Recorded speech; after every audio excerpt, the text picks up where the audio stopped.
Hi, my name is Dr. John Douillard, and welcome to LifeSpa.com, where we prove the ancient medical wisdom of Ayurveda with modern science. And today I want to talk about the seasonal nature of chocolate. You know, the botanical name Theobroma cacao means the food of the gods, but other folks say it's the food of the devil.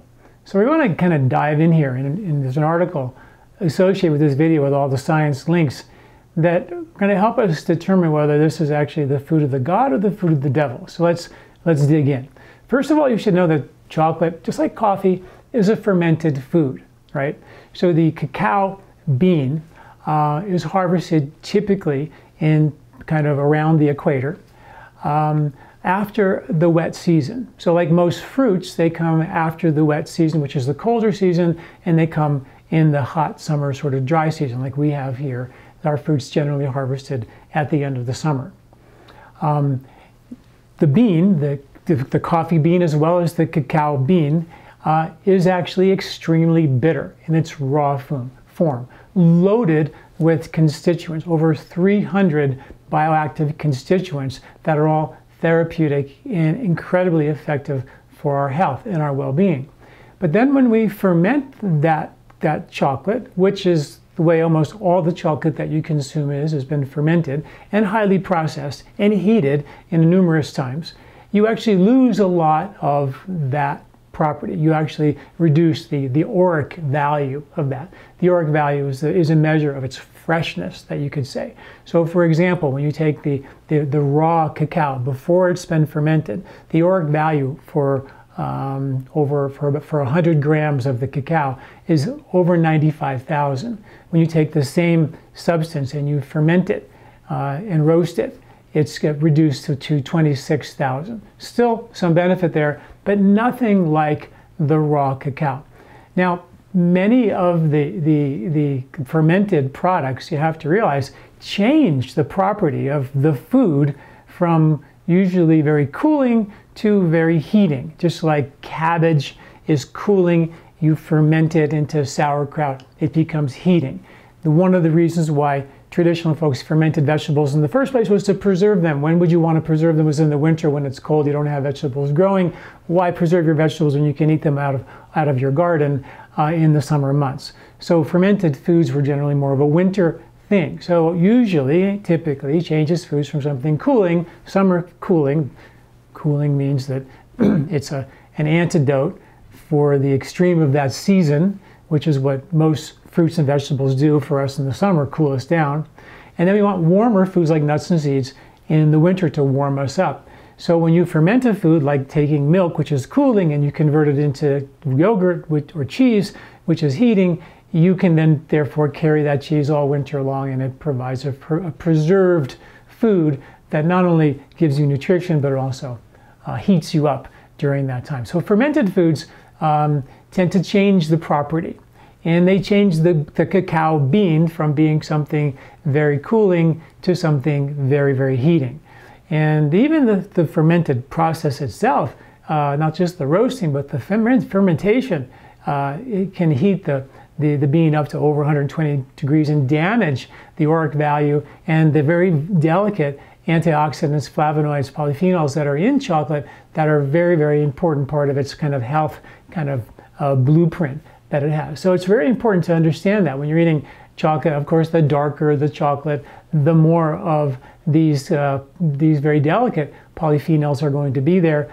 But at the same time, it's been heated, roasted, and fermented. You lose a lot of that. And you can get non-fermented raw cacao, which is like the real deal. So if you really want to taste what the real chocolate bean tastes like, that's what you look for, is non-fermented raw cacao. And that's extremely medicinal, and it's very seasonal because it's going to be very cooling for you in the summer months, and you don't need a lot of it to get a bang for your buck. So that's kind of an important understanding, is that this is a seasonal food that we have changed to be not so good in the summer and maybe better for us in the winter, which has this interesting value. Science tells us that our neurotransmitters like serotonin decrease in the winter. Brain-derived neurotrophic protein factors decrease in the winter. So sometimes taking something like chocolate, which has been converted and cultured, like cheese too. Cheese is a booster of serotonin. It's a winter sort of food, you could say. Chocolate, when you ferment it, it changes its properties from cooling to heating, so it becomes more of a winter food, not a cooling summer food any longer, and it is a powerful booster of serotonin. So what you see is a ability to use this food, even in its fermented form, in a seasonally appropriate way. It's just really nice to know what you're doing when you're doing it. That when you're eating the raw non-fermented cacao, that's going to be very cooling, maybe better for you in the summer months, and then a dark chocolate fermented version will be a little bit more heating for you, and therefore, because it's in the fermentation process, it uses lactic acid fermentation, and the acidity in the fermentation process tends to change the properties to become a little bit more heating. So good, I think, information to know with regard to that. When it comes to the cacao, in terms of some of the amazing benefits, I mean, the studies are sort of off the charts, and I think you read in, headline news, chocolate has this new benefit, and some of those benefits include, increasing our insulin sensitivity, which means helps to stabilize blood sugar, lowers blood pressure, reduces cardiovascular disease, in study after study after study, stabilizes our mood with chemicals like the caffeine is a stimulant and a mood booster. Don't forget it has caffeine in it. The Theobroma, which is one of the chemicals that is both stimulating and sedative. So that's what it's named after. So it gives us that sort of calming energy boost that we talk about.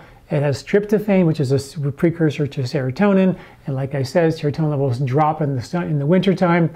So therefore, chocolate may be a benefit for us during those months. The phenylethylamine, that they call it the neurotransmitter love drug. It's probably the chemical that makes a lot of studies suggest that women might say that they prefer chocolate over sex. It's because it has this chemical, also has a neurotransmitter called anandamide. Ananda means bliss, so it provides that bliss factor as well. And it also has chemicals to protect the anandamide so it doesn't dissipate. So even when you heat it, so it's still going to be there. So a lot of interesting benefits from the mood perspective that are there in chocolate, which I think is why people love it so much.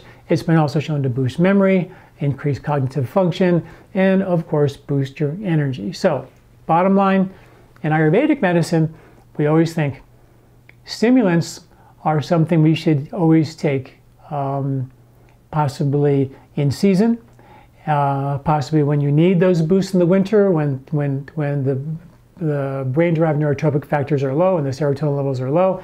These foods are naturally there as boosters for you in that regard. So that might be, one strategy.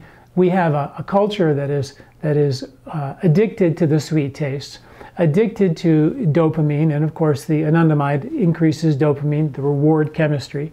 So we have this addiction in our culture to dopamine, reward chemistry, stimulating our body to feel better with an outside influence. And Ayurveda was like, it's okay to do that, and I get that that's a thing that you can do to get satisfied from the outside world, but fundamentally the only way we're going to truly become satisfied is from within. So Ayurveda's take on stimulants is usually kind of in moderation, make it a treat, not a daily event.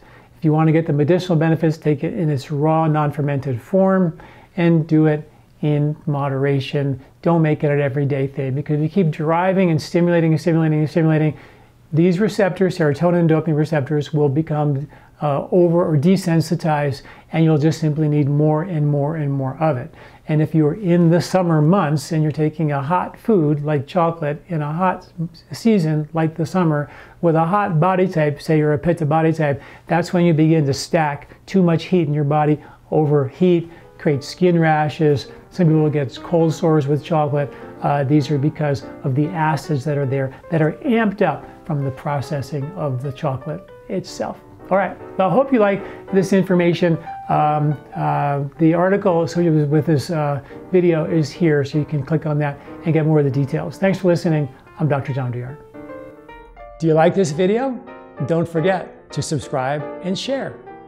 This recording is brought to you by LifeSpa, where ancient Ayurvedic wisdom meets modern science. Get access to free health video newsletters by Dr. John at lifespa.com. These statements have not been evaluated by the FDA. These products are not intended to diagnose, treat, cure, or prevent any disease.